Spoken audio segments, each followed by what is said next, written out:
안녕하세요. 취미로 철학하는 남자입니다. 네, 이번 시간에는 8권의 명예우선 정체에 대한 이야기를 한번 해볼까 하는데요. 명예우선 정체에 대한 이야기는 최선자 정체에서 명예정체로 변화되어가는 과정을 먼저 설명을 하게 됩니다. 그래서 이제 최선자 정체에서 명예제도로 어떻게 변화하게 되었는지 이것에 대한 이야기를 하게 되고요. 내용을 먼저 살펴보면은 이제 소크라테스는 여신을 등장시켜서 이 과정을 설명하게 됩니다. 어떤 얘기가 나오게 되냐? 생성된 것들은 모두 소멸한다라고 얘기를 하게 됩니다. 그렇다 보니까 이상 국가도 생성된 거기 때문에 당연히 소멸하게 된다라는 원론적인 이야기를 하게 되고요. 이 과정이 어떻게 이루어지는지를 이제 여신이 설명하게 되는데 결론부터 얘기를 하자면은 통치자로 부적합한 사람이 통치를 하게 되면서 이제 결국 이상 국가, 우리가 구성했던 국가가 이제 붕괴되어진다. 이렇게 이야기를 하게 됩니다.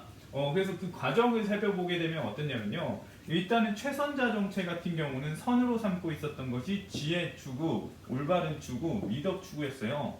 그런데 이제 부적합한 이가 이제 통치자가 되어가는 과정에서 이런 지혜에 대한 추구와 올바름에 대한 추구, 미덕에 대한 추구를 경시하게 됩니다.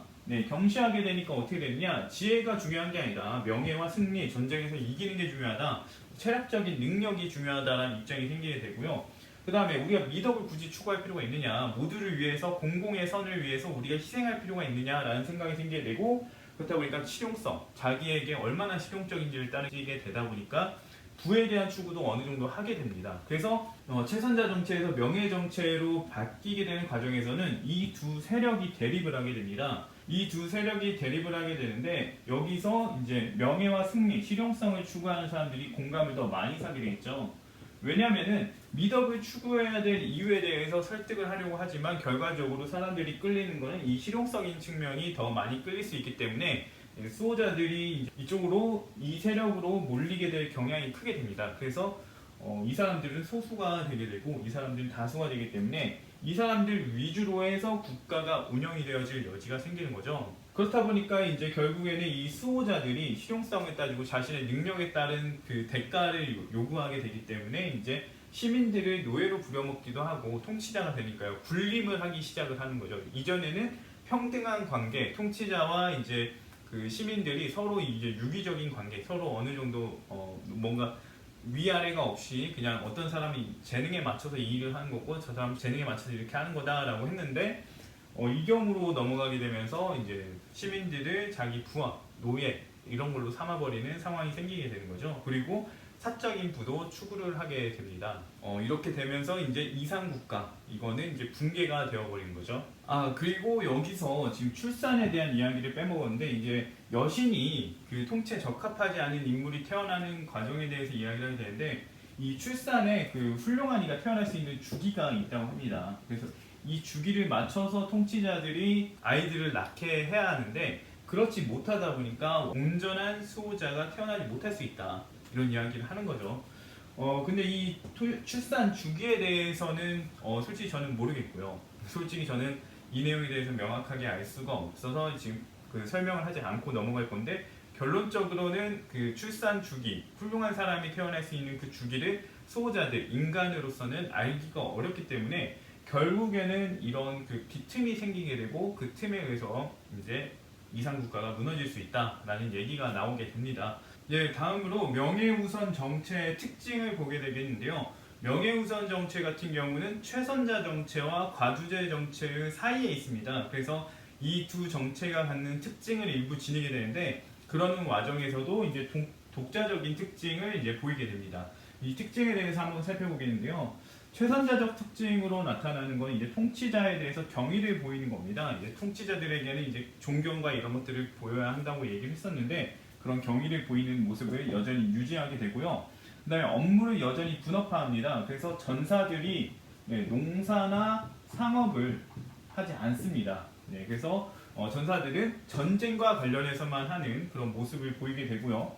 그 다음으로는 이제 공공 식사 제도를 이제 유지를 하게 되는데 여기에 대해서는 명확한 이유는 조금 알기 어렵습니다. 공공 식사 제도는 이제 명예를 가진 사람을 드높여주는 이런 행위를 하기 위해서 나타난다고 볼 수도 있겠지만 여기서는 이제 명확한 이유가 나오지 않기 때문에 정확한 이유는 알 수 없고요. 그래서 이전에 얘기했듯이 뭐 전공을 세운 사람에게는 이제 만찬을 대접한다든가 이런 것들을 하는 것으로 저는 여겨집니다.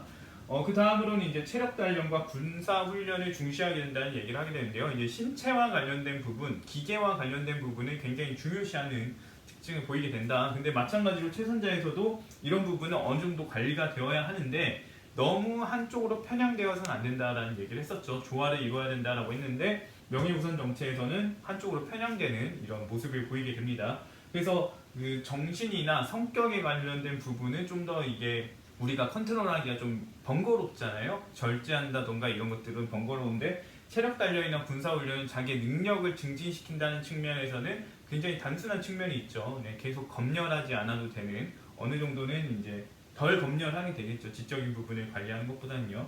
그렇기 때문에 여전히 이런 것들은 중시하게 된다라고 볼 수가 있고요.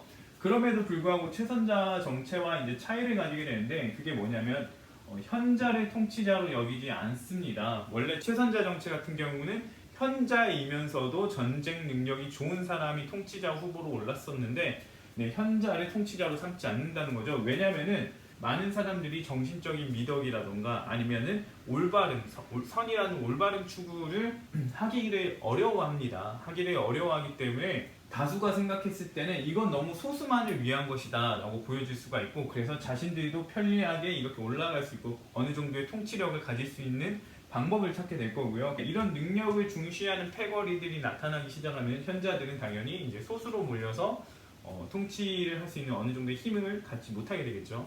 그래서 이제 현자들은 통치자로 갈 수가 없습니다. 그리고 기계와 전쟁 능력을 중시하게 되는 거예요. 이게 왜 그러냐면 앞서 말한 것처럼 네, 이것들은 갈고 닦기가 그나마 쉬운 편에 속하기 때문에 예, 이런 능력들은 뭐 그래도 이게 어느 정도 타고나야 되고 그래서 이제 쉽다는 말이 좀 이상하게 들릴 수도 있을지 모르겠는데 일단은 자기 검열하고 그런 것보다는 훨씬 더 그냥 계속해서 몸에 훈련을 하고 그런 식으로 하는 거기 때문에 훨씬 더 접근하기가 쉽다는 거죠. 그래서 이런 사람들이 많아지니까 기계와 전쟁 능력을 중시하게 되고 그런 사람을 선호하게 되겠죠. 네, 그런 사람을 선호하게 되고 그래서 이 사람들은 자기들 능력이 있기 때문에 호전적인 경향을 보이게 되겠죠. 기계가 높은 사람들이 이제 갖는 단점들을 지니게 된다고 볼 수도 있습니다. 그리고 그러한 장점들을 지니게 될 수도 있는데 그래서 이런 경우에서 나타날 수 있는 그 장점이라면 승리와 명예를 추구하는 특징이 있게 되는데 그런 것들을 이제 독자적인 특징으로 갖게 된다라고 볼 수가 있고요. 뭐 근데 이게 뭐 단순히 좋은 장점이라고만 보기는 좀 어려운 게 명예만 추구하다 보니까 실속이 없고 명예적인 명예만을 따르게 되는 경우가 생기기도 하겠죠. 아무튼 다음으로는 이제 과두제적 특징을 가지게도 되는데요. 사유재산을 어느 정도 이제 인정하게 됩니다. 자신들의 이 사람들은 미덕에 대한 올바른 미덕이나 올바른 판단, 내가 얼만큼 요구해야 될지 이거에 대한 올바른 판단을 하지 못하기 때문에 이 사람들은 자기에게 어느 정도 적합한 복수가 이루어져야 된다. 왜 쟤네들은 뭐고 우리는 못 모으냐 이런 불만이 생길 수 있습니다. 그렇다 보니까 부를 추구하고 이제 그러다 보니까 사유재산을 갖게 되는데요. 사유재산을 가짐으로써 이제 주변인들 예전에는 그 처음에 얘기 나왔을 때는 좋아하는 사람이나 어떤 이성에게는 선물을 할 수가 없다. 왜냐면 가진 게 없기 때문에 그렇게 얘기가 나왔는데 주변인들에게 선물할 수 있는 그런 특징을 가지게 되고요. 그 다음으로는 이제 돈을 추구하다 보니까 돈에 좀 인색하게 되고 남의 돈을 쓰기를 더 원하게 되는 성향이 생기게 된다고 이야기를 하게 됩니다. 그 다음에 이제 이 사람들은 그 자기의 절제나 이런 거에 대한 측면을 어느 정도 놔버렸기 때문에 이제 쾌락을 어느 정도 탐닉을 하게 돼요. 그래서 너무 경건하고 너무 절제 있는 삶 이런 것들은 너무 나를 힘들게 삶을 팍팍하게 하게 되기 때문에 어느 정도 이제 합의를 봐서 쾌락을 추구하게 됩니다. 그래서 소크라테스는 법망을 피해서 원래 법에서는 그런 거 추구하지 못하게 되어 있었잖아요. 그런데 이 사람들은 쾌락을 추구하게 된다라고 이야기를 하게 되죠.